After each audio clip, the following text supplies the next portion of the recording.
welcome to part 3 of Poles Under Stripes. Now, what you want to do is come up here at about this point. Just drew a little tiny line right there. You see this tiny little line, that little mark? And then I'm going to go towards the pole and stop. Then it's going to continue out. I'm going to zoom in a little.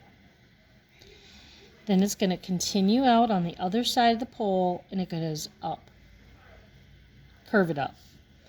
So down a little, then up a little. Down a little, up a little.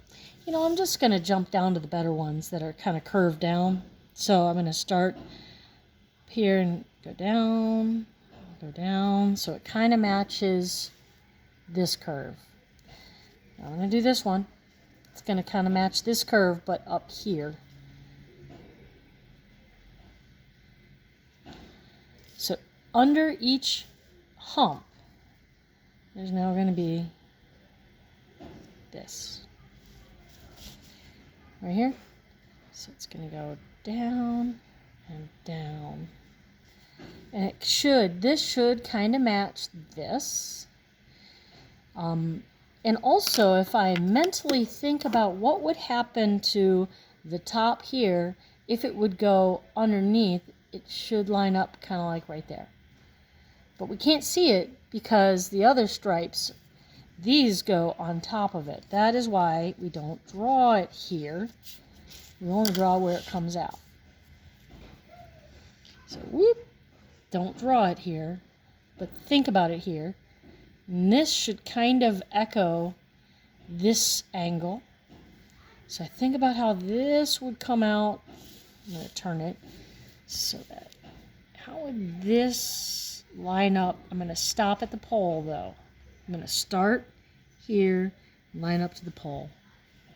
And if I can't see what I'm lining up with, if I can't see where I'm going and where I'm going to stop, I need to move my pencil or move my paper so that I can.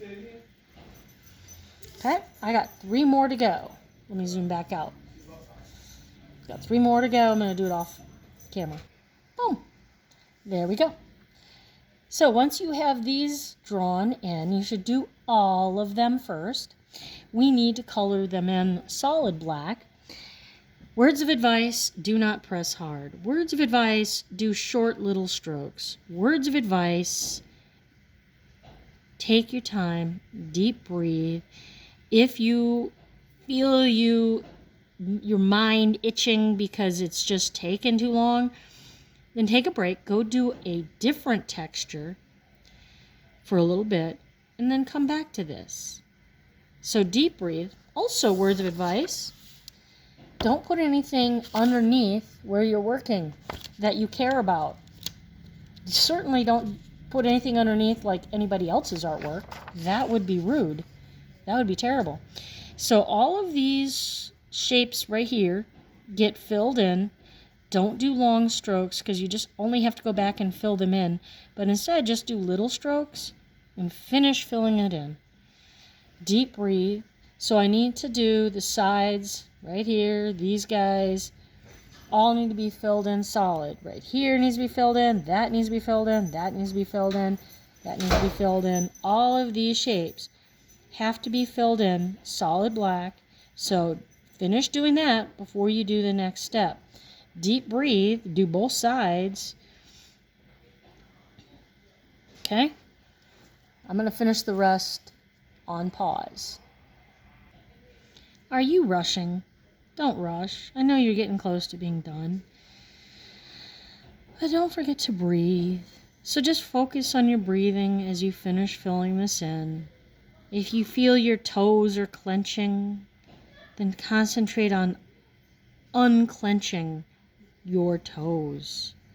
Wiggle your toes. Think about breathing as you do this. The one thing you can't do that would be mindful is close your eyes. You know how before they tell you any mindfulness exercises, they say, okay, close your eyes and wiggle your toes. No, don't close your eyes when you're doing this. But if you find yourself rushing, step back for a minute, go get a pencil and sharpen it, and come back and finish it. So once it looks like they're all filled in, grab your pencil, do some shading on one side of each hump. So this should be all in a neat line right here. You can just shade the side just so you can see it, and then you can have a little bit of shading right here. Notice how I left some gaps there because it should be lighter there. So do the shading on the right or one side. Pick a side, but be consistent. I picked the right because I'm right-handed, and it makes sense for me to do it. All right. But I mean, if I was really wanting it on the left side, I could just switch, but I want it to be consistent. Whatever side I do here, I want to do there, and I want to do all of them so that the pattern makes sense. If I randomly do things, the pattern won't make sense. So if you want to throw somebody off your trail, and you do the same thing every day, and then they know they can predict what you're going to be doing, right? Well, we kind of want to let people follow our trail visually so they can predict what it should look like, so they can anticipate and that it makes sense to their brain. If you go and do things chaotically, then the viewer can't anticipate and can't predict and understand what things are doing. So don't try to throw us off your trail when you're drawing, because we won't understand it otherwise. Now, what I'm going to do now is shade over here, and I'm going to go dark to light all the way here, but it's dark to light, dark to light. See how it's darker here and lighter there. Then I'm going to repeat it, dark to light, dark to light, dark to light. Guess what? They're all going to get done. Dark to light. Heavy, heavy, heavy, medium, medium, medium, light, light, light. If you do this, dark, dark, dark, light, light, light, well, that's not very gradual, but you can add your mediums to kind of feather it out a little bit. Then start dark, dark, dark. So I'm going dark to light, left to right. All right, so now what's happening is the light's coming from this side. It's casting a shadow here, it's casting a shadow there, and it's casting a shadow there. So again, dark to light, dark to light.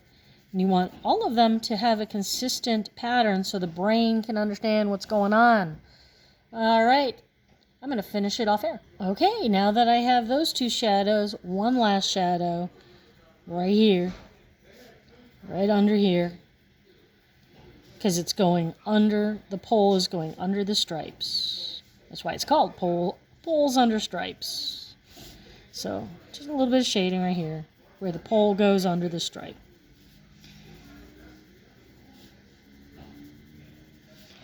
Okay, now we have one more thing to do, and that's in the empty spots, but go to the next video for that.